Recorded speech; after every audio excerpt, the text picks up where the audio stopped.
इस घर के बाहर एक मेले का समा होता था और आप मेरे पीछे देख सकते हैं कि बिल्कुल आपको जो है वो वीरान नजर आ रहा है। 95A की दफात है और जो FIR है हम वो वापस लेते हैं। अस्सलाम वालेकुम नाज़रीन, मैं हूं एडी मलिक और रजब बट पर तौहीने मज़हब का जिस दिन से मुकदमा दर्ज हुआ है और उसी दिन से ही रजब अपनी फैमिली के हमरा उम्रा की अदायगी के लिए इस वक्त सऊदी अरब में मौजूद है। उसके घर के बाहर के हम मनाजर दिखाते हैं कि उसके घर के बाहर जो एक मेले का समा होता था, यहाँ पर उसके जो फ़ैन, उसके चाहने वाले उसका एक शॉट आउट लेने के लिए इस घर के बाहर रश लगा होता था। वो मनाजर आज हम इस वीडियो में आपको दिखाएंगे।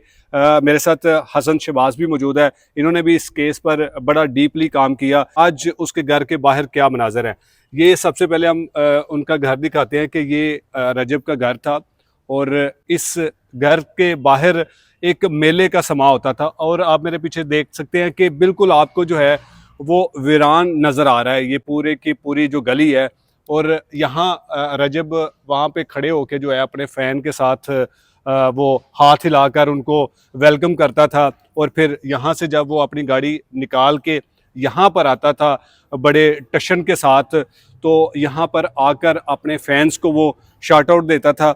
हसन शहबाज क्या कहते हैं, इनके पास क्या खबरें हैं, ये क्यों आज मुझे यहाँ पर रजब बट के घर के बाहर लेकर आए हैं? हसन क्या कहेंगे आप? सबसे पहले अस्सलाम वालेकुम सबको और एडी भाई आपको भी।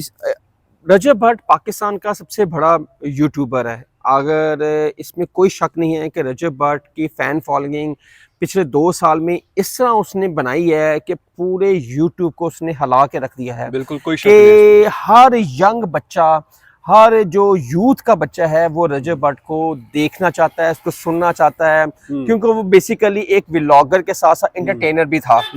जब से ये रजब भट्ट के ऊपर कंट्रोवर्सी की एक लहर आई है, क्योंकि अक्सर वो रजब भट्ट कंट्रोवर्सी में तो रहते ही हैं, लेकिन इस दफा जो उन्होंने एक काम किया है वो तो एंड ही हो गया है। रजब भट्ट के साथ इधर फैन होते थे, यहाँ पे होता था मेले का समा होता था और रजब भट्ट जिसको भी हाथ रखता था इस ऐसे और उसका चैनल मोनेटाइज हो जाता था। हाँ, जिसको वो कहता था कि बहुत ऐसे लोग आए हैं, मैंने खुद अपनी आंखों से देखा है कि यहाँ पे लोग आए हैं और गरीब लोग हैं और कोई उसके फैन है बेसिकली, और किसी ने कहा कि रजब भाई एक शॉर्ट आउट दे दें और उसको शॉर्ट आउट दिया, तो उसके अगर व्यूज देखें उससे पहले और रजब भट्ट के शॉर्ट आउट के बाद जमीन आसमान का फर्क था। अल्लाह वो ऐसे नहीं कहते वो इज्जु मंतशा व जिल्लु मंतशा, ठीक है, अल्लाह जिसे इज्जत देता है और जिसको चाहे जिल्लत देता है। लेकिन रजब भट्ट से एक छोटी सी मिस्टेक होगी। जो रजब भट्ट ने पौधा अपने हाथ से लगाया था आज से 2 साल पहले, जो एक बड़ा दरख्त बन गया जिसने फल देना शुरू कर दिया, वो ही रजब भट्ट ने अपने हाथों से उस दरख्त को काट दिया है। अच्छा हसन शहबाज, ये केस की तरफ थोड़ा सा हम चलते हैं कि ये जो 295A के तहत रजब पर जो मुकदमा दर्ज हुआ और अब कुछ खबरें गर्दिश कर रही हैं कि जिनकी जानिब से ये मुकदमा दर्ज करवाया गया है वो इस मुकदमे को वापस लेने की जो है वो कुछ चहमगोइयाँ जो हैं वो सोशल मीडिया पर भी कुछ गर्दिश कर रही हैं, कुछ व्हाट्सएप ग्रुप पर भी ये खबरें चल रही हैं। तो इसमें कितनी सदाकत है कि क्या ये मुकदमा वापस हो जाएगा?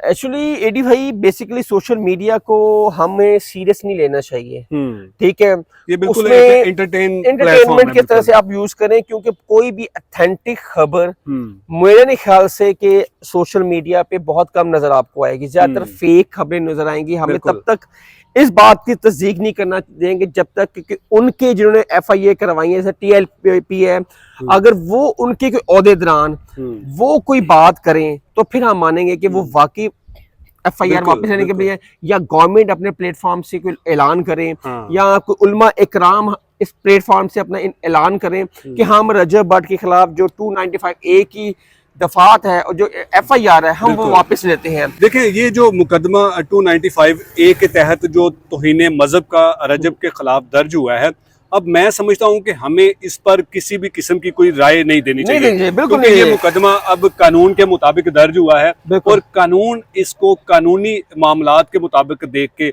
वो लेकर चलेंगे। इसकी जो भी ना आप उलमा इकराम में, ना मैं, ना हमें दीन का तो पता नहीं है, ये लेकिन उलमा इकराम देखें और अदालत देखे कि वाकई इसने नौज बिल्ला 295A इसके ऊपर लगती है, इसने कोई किसी की भी रिलीजियस की वो तौहीन की है, हाँ। अगर तो वो उलमा इकराम को समझते हैं कि वाकई इसने की है या नहीं की, देखिए, फैसला वो करेंगे। उलमा कराम की अगर बात की जाए ना, तो मैंने बहुत सारे उलमा कराम के वीडियोस बयानात सुने हैं जिनमें वो वाजिया बता रहे हैं कि ऐसी कोई बात नहीं की गई जिससे इतना बड़ा जो है वो एडी इशू भाई, जो है वो क्रिएट आप कर दिया अगर गया। देखें ना सोशल मीडिया में देखें तो उलमा इकराम भी आधे इधर है, हाँ, आधे इधर है। बिल्कुल। ठीक है। ज्यादा मैं इसी तरफ देख रहा हूँ कि वो जो हम लोग ये नहीं कह सकते कि वो ज्यादा कम की बात नहीं हो रही, हम्म। इधर ये बहुत सेंसिटिव एक इशू है, हम्म। हम इसको इतना इस पे बात ना करें तो वो ज्यादा बेहतर है। बिल्कुल, ये घर के मनाजर हमारा मकसद था कि यहाँ पर हम दिखाते कि इस वक्त जो घर के बाहर के मनाजर हैं वो बिल्कुल वीरानी छाई हुई है। घर में सवाए 2-3 सिक्योरिटी गार्ड के अलावा इस वक्त कोई भी नहीं है। तो ये मैं घर के कुछ आपको विजुअल दिखाते हैं कि यहाँ फ्लोर पर रजब जो है वो खड़ा होकर अपने तमाम फैंस के साथ जो है वो हाथ हिलाकर उनको वेलकम करता था। बड़ी बड़ी दूर से लोग जो है वो सिर्फ एक चंद सेकंड का एक वीडियो शॉट आउट लेने के लिए रजब के घर के बाहर सारा दिन बैठे रहते थे। लेकिन आज देखें, सोशल मीडिया की जो फैन फॉलोइंग होती है वो सिर्फ इतनी ही होती है कि जब रात गई और बात गई। अब रजब पर इतनी जो मुसीबत आई हुई है, और इस मुसीबत में रजब के कुछ दोस्त जो बड़े उसके करीबी थे वो भी उनके साथ सऊदी अरब में मौजूद है, लेकिन उसके अलावा जो उसके दोस्त थे उनकी तरफ से अभी तक कोई मौक़िफ़ सामने नहीं आया। हमने आपको ये घर के मनाजर दिखाए हैं कि इस घर के बाहर अभी मुकम्मल तौर पर जो है वो सन्नाटा है, कोई भी उसका फ़ैन जो है वो इसके घर के बाहर नहीं है। लेकिन अब अदारों से हमारी ये गुजारिश है कि अगर कानून के मुताबिक रजब के ख़िलाफ़ जो मुकदमा दर्ज हुआ है तो उसको कानूनी मामलात में लेकर चलना चाहिए, ना कि सोशल मीडिया पर हर जो बंदा है वो अपनी राय देकर वो तरह तरह के जो है वो फतवे जारी कर रहा है कि रजब ने ये गुस्ताखी कर दी या ये गुस्ताखी कर दी। अगर रजब ने गुस्ताखी की है या उससे कोई जाने अनजाने में कोई गलती हुई है तो उस गलती का अजाला करने के लिए उसको पूरा मौका देना चाहिए। इसी के साथ इजाज़त चाहूँगा। अल्लाह निगहबान।